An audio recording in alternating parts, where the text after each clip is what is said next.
Exitosa Sábado, con las noticias que marcan la pauta de la semana. Exitosa Sábado.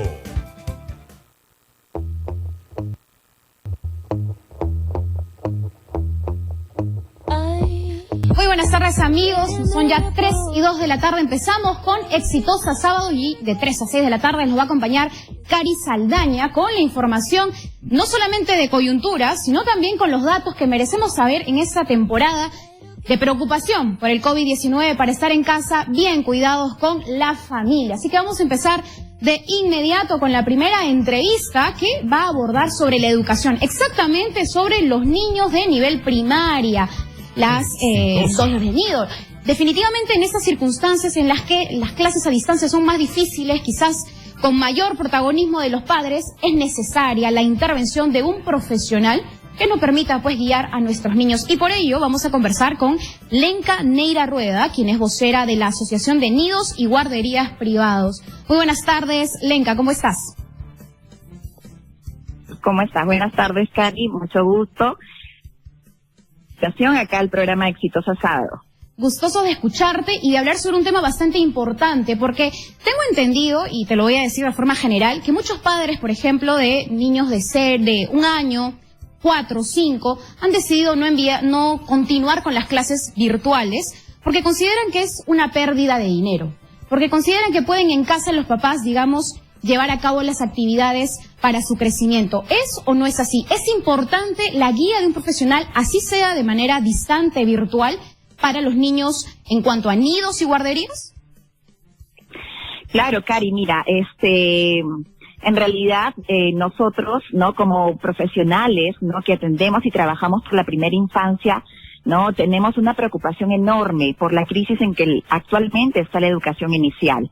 Esta crisis sanitaria de alguna manera ha exacerbado la problemática que el nivel inicial le está pasando. En la actualidad, ¿no? Según las estadísticas que nosotros hemos recogido de la Asociación de Nidos y Guarderías Privadas del Perú, ANGP, ¿no? Hay una deserción muy alta estudiantil. Más del 60% de niños que, por ejemplo, iniciaron el año escolar en marzo el presente año, ¿no? Ya no están asistiendo, ¿no? De alguna manera los padres, ¿no? Han creído conveniente que no tiene de repente una prioridad o quizás no tiene la misma importancia de poder continuar, ¿no? Con los estudios de los pequeños. En realidad, esto está generando una problemática muy grande porque los niños están teniendo este vacío que de alguna forma vamos a tener que encarar probablemente el próximo año, ¿no? En cuanto a sus aprendizajes y todos los estragos que el hecho de que los niños no continúen con su aprendizaje vamos a tener que afrontar. Definitivamente los niños, ¿no? Por las medidas de emergencia que se están dando, no pueden ir a las escuelas, no pueden ir a sus nidos, pero el uso de una plataforma virtual, la continuidad de sus estudios de educación inicial o de estimulación temprana a través, ¿no? de estos espacios virtuales, lo que logra es que ellos puedan seguir aprendiendo, ellos puedan seguir interactuando, puedan seguir vinculándose con sus pares, con sus maestras y sí, ¿no? Ejercer también esta educación. Eso es algo que tenemos. Es importante y oportuno que los padres de alguna manera tengan en cuenta la responsabilidad, continúen a sus niños en sus estudios. Efectivamente, ¿no? Porque tú has dado una cifra bastante interesante, que es el 60% de niños que iniciaron sus clases de manera virtual y decidieron pues ya no continuar, porque digamos aquí los padres son los que ponen a un niño frente a una computadora para que digamos siga las clases con el profesional. Ahora, ¿cómo son las clases con los niños de 3, 4, 5 años que digamos son los que se encuentran en este intervalo de nido, guardería, ¿no? Que no estamos hablando de educación inicial, ¿no? Que es otro tema. ¿Es, digamos, la modalidad de clase similar a lo que debería llevar un niño de primaria? ¿Es diferente? ¿Cuál es la metodología que se tiene que llevar para mantener, digamos, el interés del niño y principalmente de los padres? Porque son ellos, digamos, los que finalmente van a continuar con las clases virtuales.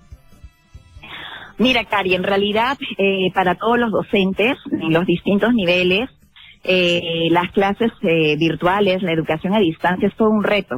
De la noche a la mañana nos hemos enfrentado de repente a un tipo de enseñanza quizás al que no estábamos preparados, en el que quizás no lo contemplábamos, pero definitivamente, ¿no? El trabajo que se está haciendo tiene un objetivo, ¿no? Del manejo vincular, afectivo, y poder continuar con las clases de los pequeños. Los niños de inicial tienen, digamos, un manejo muy diferente a un niño de primaria. Ajá. Lo que nosotros hacemos, las docentes que hacemos este tipo de trabajo, ¿no? Abordamos, ¿no? Todos los objetivos o las competencias transversales en función, primero, de desarrollar sus habilidades sociales, de que ellos puedan aprender de manera muy lúdica, ¿no? Muy interactiva. Habilidades sociales que ahora, digamos, son en casa, con la familia, porque ya no pueden salir al parque, no pueden conversar con el amiguito, ¿no? Entonces es otro tipo de relación que tienen que afinar. Así es, pero esos espacios también nos dan la oportunidad de poder, ¿no? A través de las clases en tiempo real, poder que ellos puedan escuchar a sus compañeros, puedan interactuar con ellos y puedan seguir aprendiendo. Definitivamente nosotros, ¿no? Hacemos un llamado a todos los padres de familia y también a las autoridades de nuestro país que en realidad no pongan como prioritario el trabajo y la importancia de la educación inicial en nuestro país. Ya de por sí la educación inicial hace muchos años viene pasando por una crisis muy importante porque las metas de atención no se están brindando de la manera que debería. Es importante valorar la educación inicial y con esa crisis tenemos que definitivamente, Cari, ¿no? Darle prioridad a la educación de nuestros niños. ¿Qué es lo más valioso que tiene? Así es, ¿qué es lo más valioso que tiene un país, Cari? Son sus niños. ¿Por qué? Porque son el futuro del país. Entonces, no podemos dejar de lado, ¿no? El trabajo, la enseñanza y todo lo que ha venido avanzando en nuestro país. Y en realidad, como vemos en todos los medios de comunicación, en fin, no le estamos dando la importancia, ¿no? Hay de repente quizás otras prioridades, ¿no? Que las autoridades están enfocándose atendiendo. En Así es, atendiendo. Pero mira, más de un estudio internacional, ¿no? Con fuentes y pruebas no fehacientes indican que aquellos países que invierten en la educación inicial, en la primera infancia, son aquellos países que tienen una economía de impacto positivo a futuro. ¿No? Un niño que recibe la atención de la educación inicial definitivamente va a ser un adulto, ¿no? Que tiene mayores herramientas para poder desarrollarse de una manera integral, de ser un ciudadano probo que va a poder producir en su país, de que tiene menos problemas, por ejemplo, de adaptación. Entonces, ¿qué más que invertir, ¿no? En la educación inicial de nuestro país para evitar qué cosa, Cari? Que a futuro tengamos que el Estado tenga que invertir en programas de adaptación para aquellos adultos que han tenido muchos problemas. Entonces, esa es una oportunidad maravillosa para poder rescatar el valor de la educación inicial. Qué interesante lo que manifiestas, Lenka, porque efectivamente, ¿no? Se tiene entendido que entre los 0 y 7 años es donde se desarrollan el conjunto de redes neuronales que permiten a las personas, digamos, desempeñarse de una manera más disciplinada en los estudios, cuando ya ingresa a primaria, secundaria, y digamos, el aprendizaje, la disciplina, las relaciones sociales inician, como tú bien has dicho, justamente en esta primera etapa del niño, ¿no? Que, digamos, lo desarrolla ampliamente, digamos, fuera de la circunstancia de cuarentena, en un salón de nido, con otros niños, aprendiendo a relacionarse, a crecer, a controlar sus emociones, entre otras cosas. Hoy otro punto interesante, y es que, claro, nosotros decimos los que tienen hoy 3, 4, 5 años son nativos digitales, la computadora, el celular, digamos, es lo que tiene a la mano y se relaciona perfectamente. Entonces no necesitamos un profesional que nos enseñe a través de la computadora, digamos, actividades. Eso también, digamos, es un problema, ¿no? Hay padres que, digamos, dejan el celular y el YouTube prendido para que el niño esté estimulándose visualmente, pero no está desarrollando otras actividades sociales que comentabas tú. He ahí la importancia de la guía del profesional durante todo este tiempo, en lo que además tienen que entender que no podemos salir de casa. Claro, por supuesto. Ese trabajo es un trabajo en equipo, en donde se involucra a la familia, ¿no? Es un triángulo que en realidad apunta a poder hacer un trabajo organizado, ¿no? no, uno como padre no puede de repente asumir únicamente que el trabajo lo puede hacer en casa poniéndolo frente a internet, sino una guía y una orientación. Esta actividad o objetivo que una docente diseña a través de las clases virtuales tiene, no, definitivamente un objetivo que lograr en el aprendizaje. El hecho de que nosotros estemos trabajando de manera virtual no significa que los aprendizajes no se vayan a dar, y no significa también que la evaluación no se vaya a hacer, ¿no? Definitivamente es el tipo de educación que nos toca por el momento, ¿no? Desarrollar con nuestros pequeños, pero es importante de que se haga ese trabajo. Ahora, Lenka, discúlpame, sí. Justamente estamos hablando en estos momentos de las condiciones en las que tiene un niño, digamos, que sí tiene internet en su casa, que tiene un celular, que tiene un papá que conoce la tecnología, que tiene una laptop, en fin, tiene todas las condiciones para poder desarrollar, digamos, las actividades de manera virtual. Ahora, tenemos una realidad clara en nuestro país, que son los niños que no tienen acceso a internet, ni mucho menos a un celular, o padres que, digamos, no están conectados con la tecnología y que no pueden apoyar, digamos, de esta manera, a clases a distancia a sus hijos, ¿no? ¿Qué podemos hacer en estos casos con estos niños que no tienen esta posibilidad de, digamos, de integrarse virtualmente a una clase, ¿no? Hay, digamos, algunas recomendaciones que pueden seguir los papás para que sus hijos digamos, que están en la edad de estar en nido, digamos, de 3 años, 4, 5, puedan estar tranquilos y desarrollando habilidades, no quitarles, digamos, este aprendizaje que ellos necesitan tener como para, como tú bien has dicho, para desarrollarse como buenos adultos en el futuro. ¿Qué se puede hacer en esos casos? Bueno, sí, y que muchos sectores del país que no tienen de alguna manera, no, la ventaja de tener conectividad. Lo más importante es poder acceder a todos los, digamos, los medios que podamos utilizar, ¿no? Si bien el Estado está proponiendo su plataforma Aprendo en Casa, ¿no? De tratar en lo posible de continuar y que el niño pueda, ¿no? Tener este espacio para poder de alguna forma orientar el aprendizaje. Es muy importante, ¿no? Que los padres sean bastante comprometidos en eso. Yo entiendo que esta cuarentena ha generado que todos cambiemos nuestra forma de vivir, definitivamente, ¿no? Y muchas de las respuestas de los padres, principalmente, ¿no? Entiendo que es por la preocupación económica, porque definitivamente esta crisis ha agudizado, digamos, la economía familiar, ¿no? Pero también es importante de que podamos organizarnos en casa, de tener una rutina de actividades. Ahora, hay muchas plataformas también que están de alguna manera ayudando y aportando bastantes recursos para que aquellas personas que no pueden acceder a eso lo puedan hacer. Yo creo que este programa que está lanzando el Estado es bastante importante. Exitoso. Pero lo principal, Cari, es que aquellos niños que tienen la posibilidad de poder continuar en el centro educativo donde han estado lo puedan hacer, porque también es importante el vínculo afectivo que han generado con sus maestros y con sus mismos compañeros, ¿no? Entonces, es algo que tenemos que evaluar como padres de familia y ver la forma de ver qué es lo mejor para nuestros niños. Todavía no tenemos nosotros un panorama muy amplio en el sentido de cómo vamos a desarrollar el próximo año escolar, entonces tenemos que de alguna manera participar y comprometernos con todo este proceso educativo que nos toca vivir. El hecho que digamos de que no es importante, que es muy pequeño y que no lo quiero poner a trabajar por este año, va a traer consecuencias muy grandes, ¿no? Lenka, otra consulta respecto justamente a la atención que los niños dan cuando están en una clase a distancia, ¿no? Porque, digamos, una cosa es tener una maestra que te está escuchando, te está viendo, te puede abrazar, te pregunta cómo estás, tienen contacto visual, físico, y otra cosa, digamos, interactuar con una computadora, con una tablet o con un celular.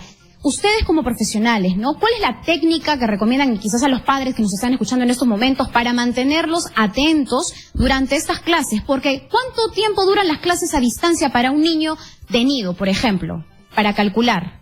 Bueno, mira, nosotros en ANGP, o en realidad que somos la representación de varios centros educativos a nivel nacional, ¿no? Discutimos mucho sobre esto, ¿no? Lo que recomendamos siempre a los padres de familia, que las clases no pueden ser muy extensas, no podemos tampoco pretender de que un niño pequeño esté frente a la computadora de 8 a 12:30 del día, ¿no? Claro. Sabemos, no, definitivamente que los pequeños tienen tiempos de atención más cortos. Entonces, lo recomendable siempre es un promedio entre 45 minutos, que más o menos dura una hora pedagógica, y en esos 45 minutos poder de repente abordar, ¿no? Juegos, ¿no? Didácticos, actividades muy lúdicas y también contenidos que se vaya a desarrollar, ¿no? Ahora, es importante también el seguimiento que la maestra hace a la familia.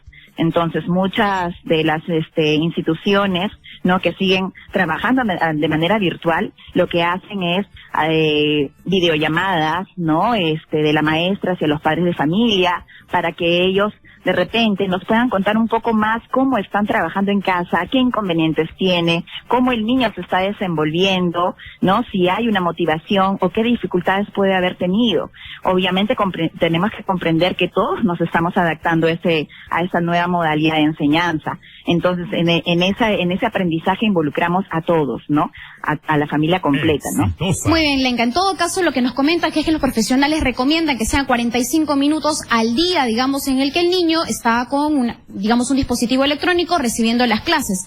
Ahora, dentro de estos minutos que llevan de clase, ustedes, los profesionales, tengo entendido de que dejan actividades para que los niños lo desarrollen a lo largo del día con los papás y allí comienzan a desarrollar estas aptitudes sociales, que es lo que, aprenden en los primeros años de edad.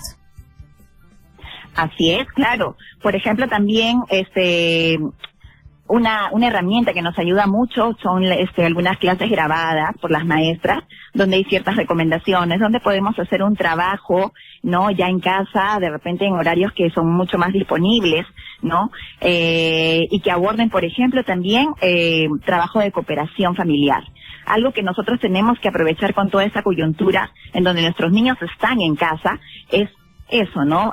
Que los niños, por ejemplo, aprendan un poco de la economía familiar, de las responsabilidades, ¿no?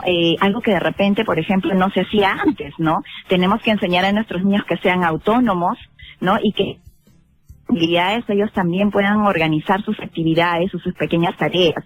En realidad es algo que tenemos que trabajar, ¿no? Y que definitivamente va a hacer que nuestros niños se desarrollen mucho más de manera integral y que sobre todo sepan cuáles son sus fortalezas y debilidades. Así es, un niño que se conoce a sí mismo es un niño capaz de poder enfrentar cualquier tipo de dificultad, ¿no? Así es. Qué interesante lo que has dicho, Lenka, porque muchas veces subestimamos a los niños y decimos, no, tiene 3, 4 años, no entiende lo que está pasando, no comprende la angustia, porque claro, estamos en una situación difícil. Hay padres que lamentablemente han perdido su trabajo y que quizá tienen un pequeño en casa que está absorbiendo, esta tensión, este estrés que envuelve a la familia. Hay casos en los que, algún familiar también se encuentra enfermo. En todo caso, hay toda una atmósfera de preocupación en la que el niño, de alguna manera u otra, se queda en cautiverio, ¿no? Y por ello quiero resaltar, la preocupación de los profesionales para permitir que los niños puedan soltarse y entretenerse y entender lo que está pasando, ¿no? Darle realismo